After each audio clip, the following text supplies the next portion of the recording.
Le service lévitique composé des Lévites n'est pas une communauté religieuse particulière ou une classe ou une dénomination de personnes. Ce que l'Église dans son ensemble est appelée à être. Et quand l'Église dans sa globalité déçoit le Seigneur, il regarde au sein de cette dernière afin de trouver ceux qui ne lui feront pas défaut sur ce point. Et il le fait.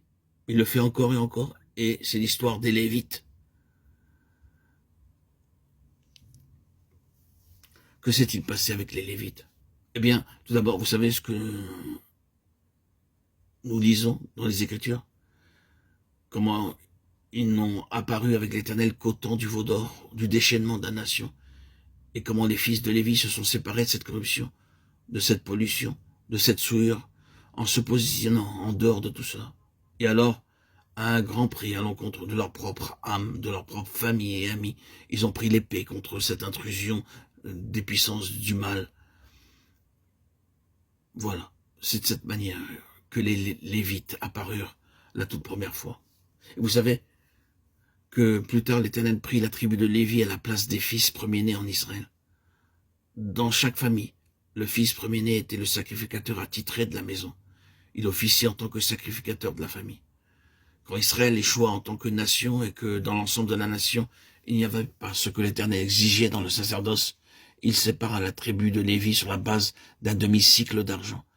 Et il en fit la tribu représentative de toute la nation en tant que l'église des premiers-nés.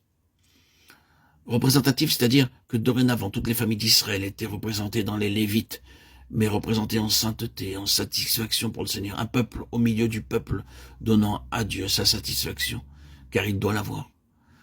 Vous êtes familier avec ce principe? Je ne vais pas poursuivre avec l'histoire des Lévites. Vous pouvez le faire, il y a beaucoup plus encore. Cela nous suffit pour bien en saisir le sens. Cette loi du Lévite est la loi de la plus intime collaboration avec Dieu pour son œuvre, d'une manière sacerdotale. Lorsque nous disons cela, nous voulons dire méditation, intercession, se tenir entre Dieu et ses enfants afin de les réunir, de servir de médiateur de Dieu en vue de donner à son peuple ce qu'il désire, d'amener ses enfants au contact de Dieu et de ses ressources. C'est une chose spirituelle et en ce sens, nous sommes tous appelés à être des sacrificateurs et des Lévites.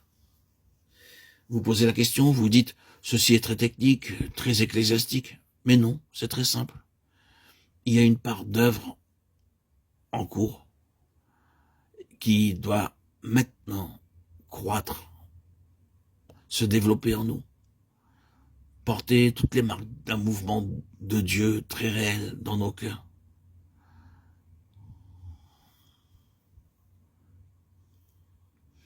Il y a des choses qui se révèlent et qui mettent énormément de temps, il nous faut alors de la patience. Et lorsque cela se révèle, on peut appeler cela le ministère lévitique. C'était caché.